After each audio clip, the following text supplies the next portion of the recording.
America president Trump India పరంగా కొంత సంచలన కామెంట్స్ చేస్తున్నారు. ఇప్పటి వరకు ఏ positive hope India US trade deal జరుగుతుందని ఎలా మార్కెట్ చూస్తూ వచ్చిందో ఈ మాటలతో ఆ హోప్స్ కంప్లీట్ గా పోతున్నాయి. దీని గురించి ఫస్ట్ మాట్లాడుకోవాలి. తర్వాత ఎందుకని గ్లోబల్ గా గోల్డ్ అండ్ సిల్వర్ మళ్ళీ పెరుగుతున్నాయి. దీనికి అమెరికా వాళ్ళు వెనెజులా ప్రెసిడెంట్ ని అండ్ తన వైఫ్ ని అరెస్ట్ చేశారు కదా, దానికి రిలేషన్ ఉంది. And not just geo politics, అలా అరెస్ట్ చేయడం కారణంగా ప్రెసెంట్ వెనెజులా అని యుఎస్ వాళ్ళే రన్ చేస్తారట నెక్స్ట్ గవర్నమెంట్ వచ్చే వరకు. బట్ ట్విస్ట్ ఏంటంటే ఈ లోపు వెనెజులాలో ఉన్న largest oil reserves 300 billion barrels దగ్గరగా వెనెజులాలో ఆయిల్ ఉంది. వరల్డ్ లార్జెస్ట్ రిజర్వ్స్ 19% దగ్గరగా ప్రపంచంలో ఉన్న క్రూడ్ ఆయిల్ అక్కడే ఉంది. ఈ లోపు దాన్ని అమెరికా వాళ్ళు ఏమైనా వాడేస్తారా? దాంతో పాటు వాళ్ళ దగ్గర బంగారపు నిల్వలు కూడా మంచిగానే ఉన్నాయి కాబట్టి దాన్ని కూడా అమెరికా వాడే ప్రయత్నం ఏమైనా చేస్తుందా? అది వేరే కంట్రీ, లాటిన్ అమెరికన్ కంట్రీ. అసలు యుఎస్ కి ఎలాంటి హక్కు ఉంది ఆ కంట్రీ రిలేటెడ్ గా ప్రెసిడెంట్ ని అరెస్ట్ చేయడానికి అండ్ అక్కడ ఉంటున్న నిల్వల్ని వాడడానికి? దీని రిలేటెడ్ గా కూడా United nation security council related గా కూడా ఇవాళ మీటింగ్ ఉంది. వీటన్నిటి గురించి మనం మాట్లాడుకుంటూ మార్కెట్ రిలేటెడ్ గా రీసెంట్ టైమ్స్ లో ఉంటున్న ఎఫ్ఐఎస్ ఒక యాక్టివిటీ, వాళ్ళ మార్కెట్ ఒక ప్రెసెన్స్, మార్కెట్ రిలేటెడ్ గా ఉన్న further data and important events గురించి డిస్కస్ చేసుకుంటూ ఇవాళ మన మార్కెట్ అనాలిసిస్ ని ఎండ్ చేద్దాం. Hello friends, welcome to day trader Telugu.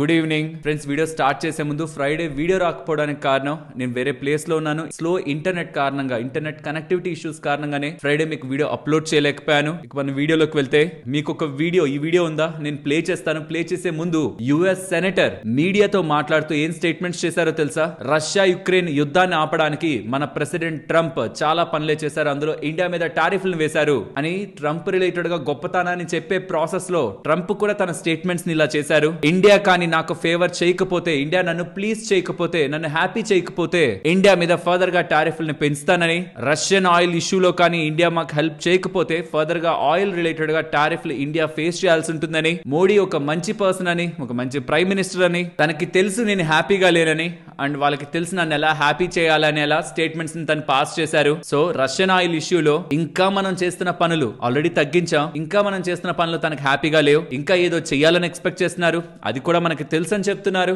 And అది చేస్తారని కూడా ఆశాభావాన్ని వ్యక్తం చేస్తున్నారు. సో వాళ్ళు ఏదైతే అనుకున్నారో అది కంప్లీట్ గా ఇండియా రష్యా రిలేటెడ్ గా ఉన్న రిలేషన్స్ కి అమెరికా సాటిస్ఫై అవ్వలేదనేలా, సాటిస్ఫై చెయ్యండి అనేలా ఓపెన్ స్టేట్మెంట్స్ మనకి ట్రంప్ దగ్గర నుంచి వస్తుండడం. India US trade deal even జరిగిన 50% టారిఫ్ లో కేవలం 25% టారిఫ్ రిలేటెడ్ గానే మనకి ఎడ్జ్ వస్తుంది, కానీ మిగిలిన రష్యా రిలేటెడ్ ఉన్న 25% టారిఫ్ ఏదైనా రష్యా యుక్రెయిన్ యుద్ధమైనా ఆగిపోవాలి ఆర్ ఇండియా అయినా వీళ్ళు అనుకుంటున్న లెవెల్స్ లో, అది ఏంటనేది కూడా ఎగ్జాక్ట్ గా చెప్పట్లేదు. ఇండియాకు తెలుసు ఏం చేస్తే నేను హ్యాపీ అవుతానని, ప్రెసెంట్ నేను హ్యాపీగా లేననే స్టేట్మెంట్స్ వస్తుండడం. రష్యా ఇండియా రిలేటెడ్ గా ప్రెసెంట్ ఉన్న రిలేషన్స్ కూడా కాదు, అది ఇంకా ఫర్దర్ గా డౌన్ అయితే కానీ నేను ఇండియాకి ఫేవర్ చేయను, టారిఫ్లు తగ్గించను, ఇంకా చెప్పాలంటే పెంచుతాను నీడ్ అయితే అనేలా స్టేట్మెంట్స్ ట్రంప్ దగ్గర నుంచి వస్తూ ఉండడం. ఇండియా యుఎస్ రిలేటెడ్ గా ఉంటున్న రిలేషన్స్ బెటర్ అవుతాయనే హోప్స్ ని కంప్లీట్ గా డిస్టర్బ్ అయితే చేస్తున్నాయి. నేను ఇక్కడి నుంచి కొన్ని డేస్ బ్యాక్ కూడా ఇదే చెప్పాను. ట్రంప్ కావాలనే ఇండియా రిలేటెడ్ గా ఉన్న ఎక్స్పోర్ట్స్ ని ఇంపాక్ట్ చేయడానికి ఏమైతే పెయిన్ పాయింట్స్ ఉంటాయో వాటిని ప్రెషర్ చేసే ప్రయత్నం చేస్తున్నారు. మిగిలిన కంట్రీస్ అన్నిటి రిలేటెడ్ గా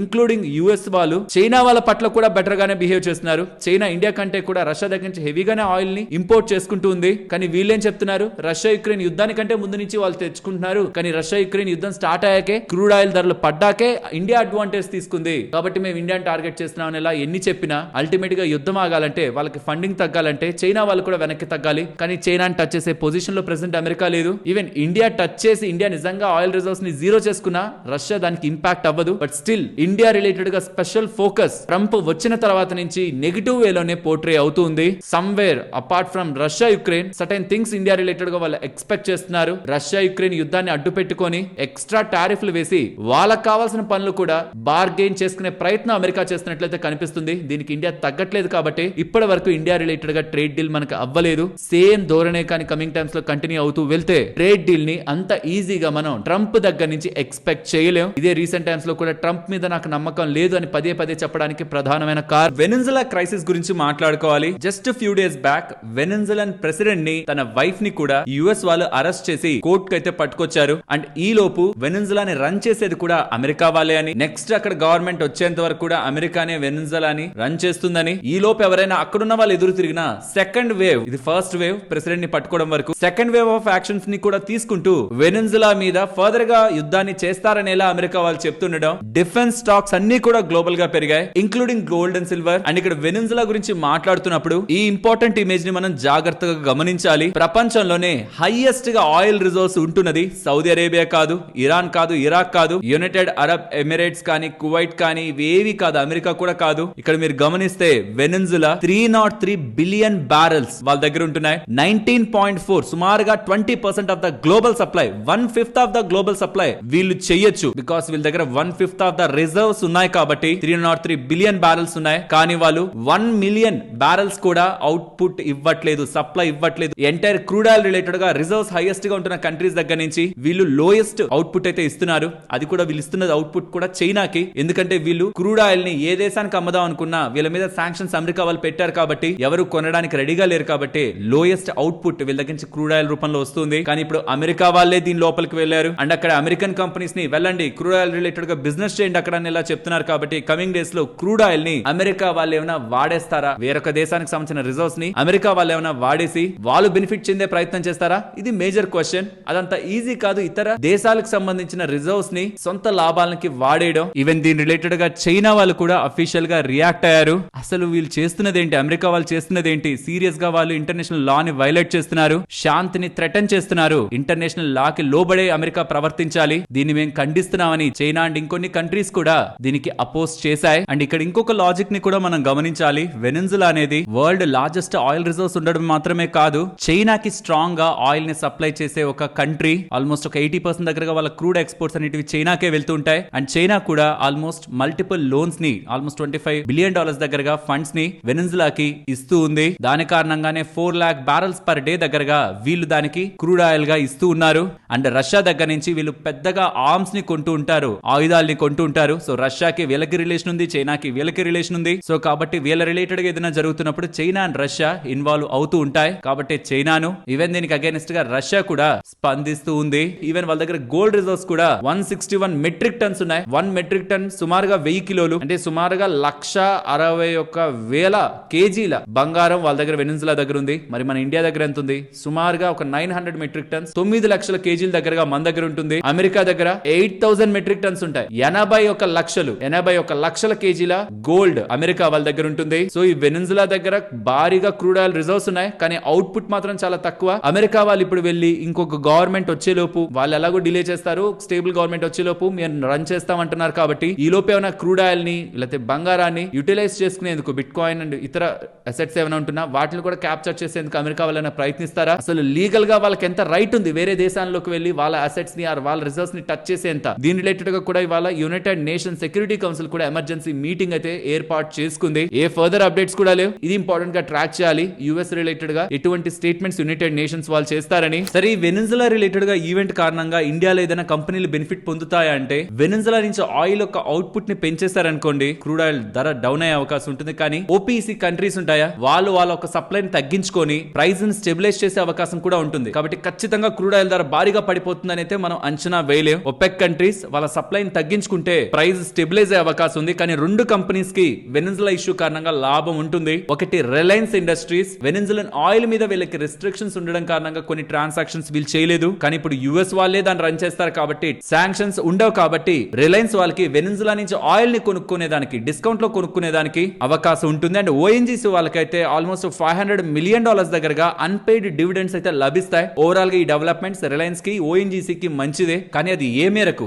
భారీగా స్టాక్ ప్రైజుల్ని ఒక 10-20% 30% పెంచేసేలా అని అంటే కాదు. వాటి ఎంటైర్ మార్కెట్ క్యాపిటల్ లో వాళ్ళకు వస్తున్న ఈ అడ్వాంటేజ్ చిన్నదే, స్టాక్ ప్రైస్ ని భారీగా మూవ్ చేసేది అయితే కాదు. బట్ అల్టిమేట్ గా అది మంచిదిలానే చూడాలి ఈ 2 కంపెనీలకి. ఇంకా ఎఫ్ఐఎస్ విషయానికి వస్తే, ఆఫ్టర్ లాంగ్ సెల్లింగ్ జనవరి 2న కొంత బయింగ్ యాక్టివిటీ వాళ్ళ దగ్గర నుంచి కనిపించింది. బట్ మీరు ఇక్కడ అబ్జర్వ్ చేస్తే డిఏఎస్ ఒక యాక్టివిటీ నార్మల్ గానే ఉంటున్నా, ఎఫ్ఐఎస్ ఒక యాక్టివిటీ లాస్ట్ ఫ్యూ డేస్ నుంచి న్యూ ఇయర్ కారణంగా కొంత లోయర్ వాల్యూమ్ సైడ్ మూవ్ అవుతుంది. ఈవెన్ జనవరి 2 కూడా స్ట్రాంగ్ యాక్టివిటీ వాళ్ళ సైడ్ నుంచి మనకి కనిపించుండదు. కాబట్టి జనవరి 2 కూడా లోయర్ వాల్యూమ్స్ తోనే మనం చూడాలి. కాబట్టి ఓవరాల్ ఒక ఎఫ్ఐ యాక్టివిటీ మనకి ఇవాళ రిప్రజెంట్ అవుతున్నది కొంత రిలవెంట్ గా ఉంటుంది. అండ్ ఎఫ్ఐఎస్ 89% దగ్గరగా నెట్ షార్ట్స్ ని మార్కెట్ లో మెయింటైన్ చేస్తూ ఉన్నారు. అండ్ ఒకసారి గ్లోబల్ మార్కెట్స్ ని చూసారంటే ఏషియన్ మార్కెట్స్ అంతా కూడా సాలిడ్ గా గ్రీన్ లో ఉంటాయి. ఉన్నాయి. ఈవెన్ యూరోపియన్ మార్కెట్స్ కానీ యుఎస్ మార్కెట్స్ కానీ అంత గ్రీన్ లోనే మనకి కనిపిస్తాయి. బట్ ఇవాళ ఇండియన్ ఈక్విటీ మార్కెట్స్ రిలేటెడ్ గా లార్జ్ క్యాప్ స్పేస్ లో మనకి వీక్నెస్ అయితే కనిపించింది. ఇవాళ స్మాల్ క్యాప్స్ 0.5% దగ్గరగా పెరిగాయి. సో కాబట్టి వాళ్ళ పోర్ట్ఫోలియోస్ గ్రీన్ లో ఉండే అవకాశం ఉంది. కానీ major indices like Nifty, bank Nifty all time highs ని టచ్ చేసి ఫ్రైడే ఇవాళ కొంత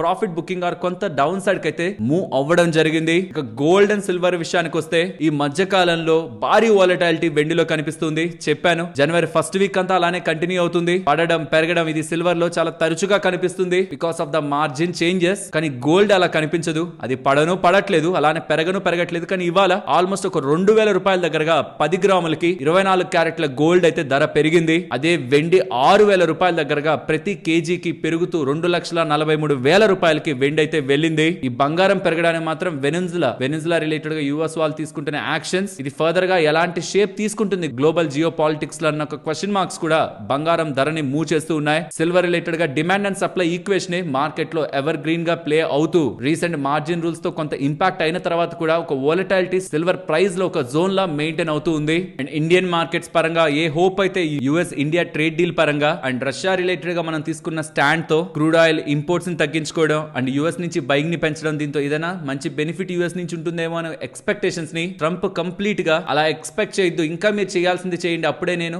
హ్యాపీ అవుతాను, అప్పటి వరకు నేను ఏం చేయను, ఇంకా చెప్పాలంటే టారిఫ్లను పెంచేస్తాననే మాటలు తన మీద హోప్ ని కంప్లీట్ గా డిస్ట్రాయ్ చేస్తున్నాయి. ఇక్కడ ఆలోచించాల్సిన విషయం ఇండియా యుఎస్ రిలేటెడ్ గా ట్రేడ్ డీల్ జరిగిన దానికి రష్యా రిలేటెడ్ గా వేసిన ఎక్స్ట్రా 25% టారిఫ్ ఇంక్లూడ్ అవ్వదు. ఆర్ వాళ్ళు అసలు రష్యా రిలేటెడ్ గా వేసిన ఎక్స్ట్రా 25% టారిఫే ఇక్కడ ఈ ట్రేడ్ డీల్ కుదుర్చుకోవడానికి పెయిన్ పాయింట్ గా వాడాలనుకున్నారా? సో మీరు ఇక్కడ ట్రేడ్ డీల్ కుదుర్చుకోండి, ఆ ఎక్స్ట్రా 25 కూడా తీసేస్తాం, మా రిలేటెడ్ గా ఉన్న అగ్రికల్చర్ ప్రొడక్ట్స్, డైరీ ప్రొడక్ట్స్ ఇండియాలోకి ఎంట్రీ ఇవ్వండి, సో దట్ ఆ రష్యాది కూడా మేము కావాలంటే నెగ్లెక్ట్ చేస్తాం ఆర్ తీసేసే ప్రయత్నం చేస్తామని దానికి కూడా దీనికి ఒక కాంబో ఆఫర్ లా పెట్టే ప్రయత్నం చేస్తున్నారు. మొత్తానికి గేమ్ అయితే ట్రంప్ ఇండియా రిలేటెడ్ గా స్ట్రాంగ్ గానే ప్లే చేస్తున్నారు. సో ఒక హోప్ ఏదైతే ఉందో ట్రేడ్ డీల్ జరుగుతుందేమో అని అదైతే కంప్లీట్లీ పోయింది. ప్రాబబుల్లీ దాని కారణంగానే వాళ్ళ మన మార్కెట్ పెద్దగా పెరగలేదు. లేదంటే గ్లోబల్ గా ఏషియన్ మార్కెట్స్ కానీ యూరోపియన్ మార్కెట్స్ కానీ మంచిగా పెరిగాయి. మన మార్కెట్ కూడా పెరగాల్సిందే. కానీ ఈ ట్రేడ్ డీల్ రిలేటెడ్ గా మార్కెట్ లో ఉన్న ఎక్స్పెక్టేషన్స్ ని ట్రంప్ చేసిన స్టేట్మెంట్స్ కంప్లీట్ గా డైల్యూట్ చేస్తున్నాడు. వాళ్ళ మార్కెట్ పెద్దగా రియాక్ట్ అవ్వలేదు. సో ఇకపై దాని మీద ఎక్స్పెక్టేషన్స్ ని తగ్గించుకొని మన నెంబర్స్ అండ్ ఇండియా రిలేటెడ్ గా ఉన్న డొమెస్టిక్ ఈవెంట్స్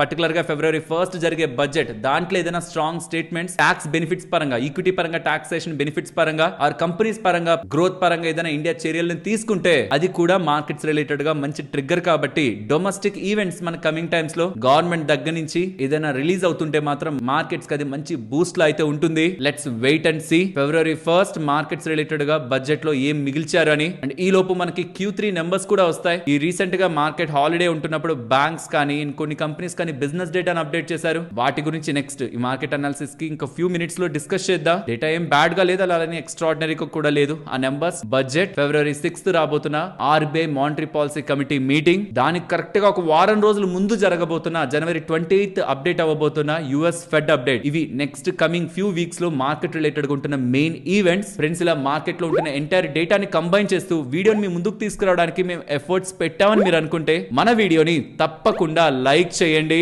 రీసెంట్ టైమ్స్ లో సోషల్ మీడియాలో ఒక బిగ్ డిస్కషన్ జరుగుతుంది. గిగ్ వర్కర్స్ రిలేటెడ్ గా, జొమాటో, స్విగ్గీ రిలేటెడ్ గా డెలివరీ బాయ్స్ ఎంత సంపాదిస్తారో అన్న దాని రిలేటెడ్ గా దీని మీద Zomato face of the person Deependra Goyal గారు మల్టిపుల్ ట్వీట్స్ వేసి మేము ఇంత పే చేస్తున్నాం, వాళ్ళకి ఇంత డబ్బులు వస్తుందనేలా విత్ క్యాలిక్యులేషన్స్ చెప్పే ప్రయత్నం చేశారు. వాళ్ళకి ఎంత డబ్బులు వస్తుంది, వాళ్ళు ఎంత డబ్బుల్ని సంపాదిస్తుంటారు డేటా అని చెప్పారు. అది మీకు స్క్రీన్ ముందు పెడుతున్నాను. ఆ ట్వీట్ ని కూడా అది 3 మిలియన్ దగ్గరగా వెళ్ళింది. నా ఓన్లీ ఫీడ్బ్యాక్ రిక్వెస్ట్ ఏంటంటే ఎవరైతే డెలివరీ బాయ్స్ ఆర్ తెలిసిన వాళ్ళు, ఈ డేటా గురించి అవగాహన ఉంటున్న వాళ్ళు ఉంటున్నారో ఇది రైట్ ఆర్ రాంగ్ ఒకసారి చెప్పే ప్రయత్నం చేయండి. తిని ఏం చెప్తున్నారంటే average earning per hour tips ని తీసేస్తే ఒక డెలివరీ పార్ట్నర్ కి 102 రూపీస్ దగ్గరగా ఉంటుందని. గతంలో అది 2024లో 92 రూపాయల దగ్గరగా ఉండేదని, ఇప్పుడు అది 102 అయిందంటే 11% దగ్గరగా పెరిగిందని. అలా చూస్తే నెలకి ఒక డెలివరీ బాయ్ 26,500 దగ్గరగా సంపాదిస్తాడని. సర్జ్ ప్రైజింగ్ లేకపోతే పీక్ అవర్స్ ఏవి ఇంక్లూడ్ చేయకుండా చూసినా 26,500 దగ్గరగా వస్తుందని. దాంట్లో 20% ఫ్యూయల్ కి మెయింటెనెన్స్ కి పోయినా 21,000 దగ్గరగా లోయెస్ట్ కేసులో,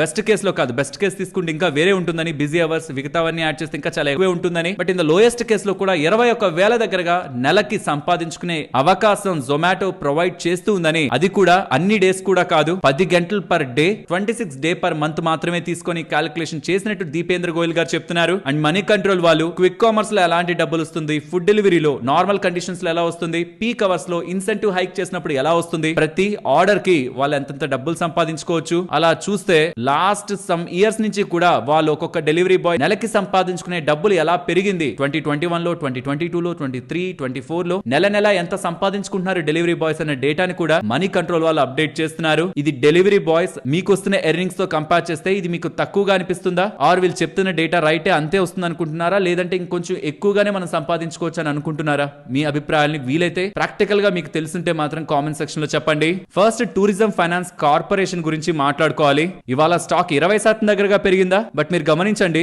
ఫ్రైడే 20% దగ్గరగా పడుంటుంది అండ్ లాస్ట్ ఒక సంవత్సరంలో 100% దగ్గరగా పెరిగింది కూడా. అసలు ఏంటి లాస్ట్ ఫ్రైడే ఎందుకు 20% పడింది, ఇప్పుడు ఎందుకు 20% పెరిగింది? దానికి ఉంటున్న అప్డేట్ ఒకటే, వీళ్ళు 2 కేటగిరీ 2 ఆల్టర్నేటివ్ ఇన్వెస్ట్మెంట్ ఫండ్ లో పెట్టుబడి రిలేటెడ్ గా అప్డేట్స్ చేశారు. ఒకటి హాస్పిటాలిటీ రంగంలో, ఇంకొకటి రియల్ ఎస్టేట్ రంగంలో. హాస్పిటాలిటీ రంగంలో హోలీ స్టోన్ హాస్పిటాలిటీ ఫండ్ లో సుమారుగా 5% దగ్గరగా ఫండ్ ని వీళ్ళు స్పాన్సర్ చేస్తూ ఒక అప్డేట్ చేశారు. అండ్ సర్టస్ రియల్ ఎస్టేట్ ఫండ్ లో 10% దగ్గరగా స్పాన్సర్ చేస్తూ యాంకర్ ఇన్వెస్టర్ గా వీళ్ళు పెట్టుబడి చేయబోతున్నారనేలా అప్డేట్ చేస్తూ ఉండడం. ఓకే, వీళ్ళు ఆల్టర్నేటివ్ ఇన్వెస్ట్మెంట్ ఫండ్స్ లో కూడా వాళ్ళ డబ్బుల్ని పెట్టుబడి చేస్తున్నారనేలా మార్కెట్ లో ఉంటున్న అప్డేట్స్ స్టాక్ రిలేటెడ్ గా ఈ వోలటాలిటీకి పడి పెరుగుతూ ఉండడానికి ప్రధానమైన కారణం. కమింగ్ టైమ్స్ లో ఐటీ రిలేటెడ్ గా నెంబర్స్ రాబోతున్నాయి కదా, దీని రిలేటెడ్ గా సిఎల్ఎస్ఏ వాళ్ళు ఐటీ రిలేటెడ్ గా ఎలా ఉండబోతున్నాయి, కమింగ్ టైమ్స్ లో వాళ్ళ నెంబర్స్ ఎలా ఉండబోతున్నాయి, గ్రోత్ ఎలా ఉండబోతున్నాయి, వాళ్ళ అవుట్లుక్ నైతే షేర్ చేశారు. ఇక్కడ మీరు గమనించొచ్చు, ఏ ఐటీ స్టాక్స్ రిలేటెడ్ గా బెటర్ గా పర్ఫార్మ్ చేస్తుంది కమింగ్ టైమ్స్ లో, దాన్ని అవుట్ పర్ఫార్మ్ గాను, ఏవేవి స్ట్రాంగ్ గా పర్ఫార్మ్ చేస్తే ఇంకా బాగా పెరుగుతాయన్నది హై కన్విక్షన్ అవుట్ పర్ఫార్మ్ గాను, ఏవేవి పెద్దగా పర్ఫార్మ్ చేయకపోవచ్చు ఆర్ కొంత డౌన్ సైడ్ ఉండొచ్చు అన్నట్వి కింద మీకు కనిపిస్తూ ఉంటాయి. పర్సిస్టెంట్, కోఫోర్జ్ వీళ్ళకి సంబంధించిన టాప్ స్టాక్స్ గా వీళ్ళు మిడ్ క్యాప్ స్పేస్ నుంచి చూస్తున్నారు. లార్జ్ క్యాప్ స్పేస్ నుంచి ఇన్ఫియన్, టెక్ మహేంద్ర చూస్తున్నట్లయితే అర్థమవుతుంది. మెజారిటీగా వీళ్ళు ఐటీ స్టాక్స్ రిలేటెడ్ గా కమింగ్ టైమ్స్ లో పెరుగుదలని ఎక్స్పెక్ట్ చేస్తూ ఉన్నారు. ఫ్రెండ్స్, ఇప్పుడు షేర్ చేసిన డేటా మీకు వాల్యుబుల్ గానే అనిపించిందా? అనిపిస్తే మన వీడియోని తప్పకుండా లైక్ చేయండి. నెక్స్ట్ ఈ వీకెండ్ లో చాలా బ్యాంక్స్ వాళ్ళ రిలేటెడ్ గా బిజినెస్ డేటాని పోస్ట్ చేశారు. అదంతా కూడా మీకు స్క్రీన్ ముందు పెడుతున్నాను. స్మాల్ ఫైనాన్స్ బ్యాంక్స్ అయితే ఈసారి మంచి డేటాని పోస్ట్ చేశాయి. ఈవెన్ సిఎస్బి బ్యాంక్ వాళ్ళు కూడా advances growth, deposits growth strong గా పోస్ట్ చేశారు. గోల్డ్ భారీగా పెరుగుతుండడం, వాళ్ళ కాసాన్ని కూడా ఇంప్రూవ్ చేసుకుంటుండడం. ఇవాళ సిఎస్బి బ్యాంక్ బాగానే పెరిగింది. ఉజ్జీవన్ స్మాల్ ఫైనాన్స్ బ్యాంక్ కూడా పెరగడానికి కారణం వాళ్ళ advances and deposits growth solid గా వస్తూ కాసా 33% ఇంప్రూవ్ అవుతూ నాన్ పర్ఫార్మింగ్ అసెట్స్ కూడా ఇంప్రూవ్ అయ్యాయి. అలా ఏ బ్యాంక్స్ ఎంతెంత బెటర్ గ్రోత్ ని పోస్ట్ చేశాయన్న డేటా కూడా ఇక్కడ మీకు స్క్రీన్ పైన ఉంటుంది. Jammu and Kashmir bank, IDBI bank, bank of Baroda, bank of India, Punjab national bank, Bandhan bank, union bank, yes bank, వీటన్నిటిని ఒక ఆర్డర్ లో based on their advances growth మీకు ఇక్కడ స్క్రీన్ ముందు పెడుతున్నాను. అండ్ వాళ్ళ రిలేటెడ్ గా పోస్ట్ చేసిన డేటాలో ఉన్న హైలైట్స్ కూడా ఇక్కడ మీకు స్క్రీన్ ముందు ఉంటాయి. అండ్ పర్టికులర్ గా హెచ్డిఎఫ్సి బ్యాంక్ గురించి మాట్లాడుకోవాలి. వాళ్ళ పడింది కదా, ఏదైనా స్ట్రాంగ్ రీజన్ ఉందా అంటే డేటా మీకు ముందు పెట్టేస్తున్నాను. లోన్ గ్రోత్ 12% దగ్గరగా ఉంది, డిపాజిట్ గ్రోత్ 12% దగ్గరగానే ఉంది. ఏదైనా వర్స్టా? కాదు. ఏదైనా బెస్టా? అది కూడా కాదు. డేటా నార్మల్ గానే ఉంది. ప్రాబబ్లీ మార్కెట్ ఎక్స్పెక్టేషన్స్ ఎక్కువ ఉన్నాయేమో. అండ్ కొన్ని వెబ్సైట్స్ లో ఎందుకు హెచ్డిఎఫ్సి బ్యాంక్ పడింది వాళ్ళ అన్నదానికి వాళ్ళ loan to deposit ratio related గా కూడా హైలైట్స్ అయితే కనిపిస్తున్నాయి. వీళ్ళు 90% బిలో వాళ్ళ లోన్ టు డిపాజిట్ రేషియో తీసుకొస్తా అన్నారు, కానీ ఇది ఇంకా పెరుగుతుంది. 50 బేసిస్ పాయింట్స్ పెరుగుతుంది. నియర్లీ 99% దగ్గరగా ఉంది. వీళ్ళు చెప్పిన దానికంటే కొంత డీవియేట్ అవుతుంది. కాబట్టి లోన్ టు డిపాజిట్ రేషియో వీళ్ళు గైడెన్స్ ఇచ్చిన దానికంటే కాంట్రాస్ట్ గా మూవ్ అవుతుండడమే ఆఫ్టర్ ఈ డేటా స్టాక్ లో మనకి 2% దగ్గరగా ఫాల్ కనిపించింది. నెక్స్ట్ గాంధార్ ఆయిల్ రిఫైనరీ గురించి మాట్లాడుకోవాలి. లాస్ట్ 1 మంత్ నుంచి చూస్తే ఈ కంపెనీ యొక్క ప్రమోటర్స్ ఎస్ఐపి రూపంలో టైం టు టైం కొంత మొత్తంలో షేర్లను కొంటూ వెళ్లారు. ప్రాబబుల్లీ వాళ్ళ ఎస్ఐపి లాస్ట్ సమ్ టైం నుంచి చేసిన డబ్బులు, ఆ పెట్టుబడి ఇవాళ మంచి లాభాలను అయితే ఇచ్చింది. ఇవాళ స్టాక్ 16-17% దగ్గరగా పెరిగి సుమారుగా 10% దగ్గరగా పాజిటివ్ లో క్లోజ్ అయింది. ఆల్మోస్ట్ ఒక పిఈ 16 to 17 దగ్గరగా ఉంటుంది. బుక్ వాల్యూ కి దగ్గరగానే కరెంట్ ప్రైస్ కూడా లాస్ట్ క్లోజింగ్ ప్రైస్ తో చూస్తే ఉంటుంది. స్టాక్ ధర కూడా 220 నుంచి 152 కి మధ్య కాలంలో పడిన తర్వాత ప్రమోటర్స్ కాన్స్టెంట్ గా దీంట్లో ఉంటున్న స్టాక్స్ ని మార్కెట్ నుంచి కొంటూ వస్తున్నారనే డేటా బయటకు వస్తూ ఉండడమే స్టాక్ పెరగడానికి ప్రధానమైన కారణం. నెక్స్ట్ టాన్ఫాక్ ఇండస్ట్రీస్ గురించి మాట్లాడుకోవాలి. వీళ్ళు 500 crore దగ్గరగా ఫండ్ రైజ్ చేయబోతున్నారని ఈక్విటీ డైల్యూషన్ ద్వారా, ప్రైవేట్ ప్లేస్మెంట్ కానీ, ప్రిఫరెన్షియల్ ఇష్యూ కానీ, or QIP qualified institutional placement ద్వారా కానీ ఈక్విటీని డైల్యూట్ చేసి మనీని రేస్ చేయబోతున్నట్టు అప్డేట్ అయితే చేశారు. Company almost debt free. వీళ్ళు అప్పు కూడా తీసుకోవచ్చు. ఆల్మోస్ట్ ఆర్ఓఈ 30% అబోవ్ దగ్గర ఉంటుంది. ఆర్ఓసి 40% అబోవ్ ఉంటుంది. ఆల్మోస్ట్ 140 crore దగ్గరగా ప్రాఫిట్ ఆపరేటింగ్ సైడ్ వీళ్ళు మెయింటైన్ చేస్తూ ఉంటారు. వీళ్ళు మోస్ట్లీ డెట్ రూట్ లో కూడా ఫండ్స్ ని రైజ్ చేసి ఉండొచ్చు. బట్ వీళ్ళైతే ఈక్విటీని డైల్యూట్ చేసే ఫండ్ రైజింగ్ అయితే వెళ్తున్నారు. కానీ వీళ్ళ రిలేటెడ్ గా బిజినెస్ రీసెంట్ టైమ్స్ లో బెటర్ గా ఉంటూ ఉండడం, ఈ ఫండ్ రైజింగ్ తో బిజినెస్ ఎక్స్పాన్షన్ ఉంటుందని మార్కెట్ భావిస్తూ స్టాక్ ఇవాళ పెరిగింది. నెక్స్ట్ సాయి సిల్క్స్ ఇవాళ మీరు గమనిస్తే 7% దగ్గరగా పడిందా? కారణం మీ స్క్రీన్ ముందు పెడుతున్నాను. రెవెన్యూ 411 crore దగ్గరగా వీళ్ళు పోస్ట్ చేశారు. లాస్ట్ టైం అది 449 crore. సో 8% దగ్గరగా పడింది. లో PE ఉండడం కారణంగా స్టాక్ ఎక్కువ మంది అట్రాక్ట్ అయ్యారు, కానీ బిజినెస్ లో ప్రాపర్ గా వీళ్ళు మొమెంటమ్ ని కంటిన్యూ చేయలేకపోతూ ఉండడం స్టాక్ రిలేటెడ్ గా ఫాల్ కి కారణం. అండ్ ఇంకొకటి బాగా గుర్తుంచుకోవాలి, మ్యారేజ్ రిలేటెడ్ గా డేట్స్ జనవరిలో మనకి ఉండవు. ఇది మార్కెట్ కి కూడా తెలుసు. వీళ్ళ రిలేటెడ్ గా ప్రాఫిటబుల్ బిజినెస్ అయిన కాంచీపురం వరమహాలక్ష్మి సిల్క్స్ ఆల్మోస్ట్ 50% వాళ్ళ బిజినెస్ ని కాంట్రిబ్యూట్ చేసేది వెడ్డింగ్ డేట్స్ లోనే బెటర్ గా పర్ఫార్మ్ చేస్తుంది. ఆంధ్ర అండ్ తెలంగాణలో జనవరిలో మనకి బిజినెస్ ఉండదు కాబట్టి, ఇది ఇయర్ ఆన్ ఇయర్ లోనే కంపేర్ చేసే బిజినెస్ కాబట్టి సేల్స్ ఒకవేళ మీకు జనవరి మంత్ రిలేటెడ్ గా తగ్గుతున్నప్పుడు మనం సర్ప్రైజ్ అవ్వకూడదు. అండ్ ప్రతి సంవత్సరంతో కంపేర్ చేస్తే ఈ సంవత్సరం పెళ్లిళ్ళ రిలేటెడ్ గా డేట్స్ కొంత ఈవెన్ గానే డిస్ట్రిబ్యూట్ అయ్యాయి లాస్ట్ 2 years తో కంపేర్ చేస్తే. సో పర్టికులర్లీ ఇలాంటి బిజినెస్ ని ట్రాక్ చేస్తున్న వాళ్ళు పెళ్లిళ్ళ రిలేటెడ్ గా డేట్స్ ని ఏ మంత్స్ లో ఎలా ఉంటున్నాయనే దాన్ని బట్టి లాస్ట్ ఇయర్ తో కంపేర్ చేస్తే ఏ పర్టికులర్ మంత్ తో ఈసారి ఇంకా ఎక్కువ ముహూర్తాలు ఉంటున్నాయనే దాన్ని బట్టి బిజినెస్ ని కూడా మనం ట్రాక్ చేయొచ్చు. కాబట్టి ఈ డేటాని కూడా మీకు స్క్రీన్ ముందు పెడుతున్నాను. అంబర్ ఎంటర్ప్రైజెస్ వాళ్ళు ఉన్నారా? వాళ్ళ అండర్ లో ఉంటున్న స్టెప్ డౌన్ సబ్సిడరీకి ministry for electronics and information technology, railways information broadcasting వాళ్ళ దగ్గర నుంచి electronics component manufacturing scheme under లో భాగంగా అప్రూవల్ అయితే లభించిందని, ఇందులో భాగంగా ఈఎంఎస్ మ్యానుఫాక్చరింగ్ వాల్యూ చైన్ లో వాళ్ళ అండర్ లో ఉంటున్న కంపెనీ ఫర్దర్ గా గ్రో అవడానికి గవర్నమెంట్ నుంచి కూడా సపోర్ట్ దొరుకుతుందనేలా అంబర్ ఎంటర్ప్రైజెస్ వాళ్ళు అప్డేట్ చేశారు. బోండాడా ఇంజనీరింగ్ వాళ్ళకి ఏపీ ట్రాన్స్కో వాళ్ళ దగ్గర నుంచి battery energy storage setting related గా 225 మెగావాట్ రిలేటెడ్ గా స్టాండ్ అలోన్ బీస్ order, battery energy storage system order లభించిందని, ఇది అనంతపూర్ డిస్ట్రిక్ట్ ఆంధ్రప్రదేశ్ లో వీళ్ళు ఎగ్జిక్యూట్ చేస్తారని, ఇది 627 crore విలువ చేసే ఆర్డర్ అని 18 months లో ఇది ఎగ్జిక్యూట్ చేయబోతున్నట్టు బోండాడా గ్రూప్ వాళ్ళు అప్డేట్ చేస్తున్నారు. అలాగే కేపీఐ గ్రీన్ వాళ్ళకు కూడా 445 మెగావాట్ కి సంబంధించిన battery energy storage system project Gujarat Urja Vikas Nigam limited వాళ్ళ దగ్గర నుంచి లభించిందని అప్డేట్స్ కనిపిస్తూ ఉన్నాయి. ఫ్రెండ్స్, ఒక కొత్త ఐపీఓ కోల్ ఇండియా వాళ్ళ దగ్గర నుంచి వస్తుంది. భారత్ కోకింగ్ కోల్ లిమిటెడ్ 23 రూపాయల ఐపీఓ. ఇది ఒక్కొక్క లాట్ కి 600 షేర్లు దగ్గరగా ఉంటాయి. ఇది జనవరి 9th ఓపెన్ అయి జనవరి 13th క్లోజ్ అవుతుంది. రీటైలర్స్ కి 35% దగ్గరగా ఇందులో రిజర్వేషన్ ఉంటుంది. ఇది కోల్ ఇండియాకి సంబంధించిన కంపెనీ. అండ్ ఎవరైనా కోల్ ఇండియా షేర్ హోల్డర్స్ ఉంటే ఇందులో షేర్ హోల్డర్ కేటగిరీలో పార్టిసిపేట్ చేయడానికి ఎలిజిబుల్ అవుతారు. ఎవరి దగ్గరైనా కోల్ ఇండియాకి సంబంధించిన ఒక్క షేర్ జనవరి 1st కంటే ముందు నుంచి ఉంటే వాళ్ళకి ఎలిజిబిలిటీ లభిస్తుంది. జనవరి 2nd కొన్నా దాని తర్వాత కొన్నా ఎలిజిబిలిటీ ఉండదు. 10% దగ్గరగా ఈ ఐపీఓలో షేర్ హోల్డర్స్ కి ఎలిజిబిలిటీ ఉందన్న విషయాన్ని మనం గుర్తుంచుకోవాలి.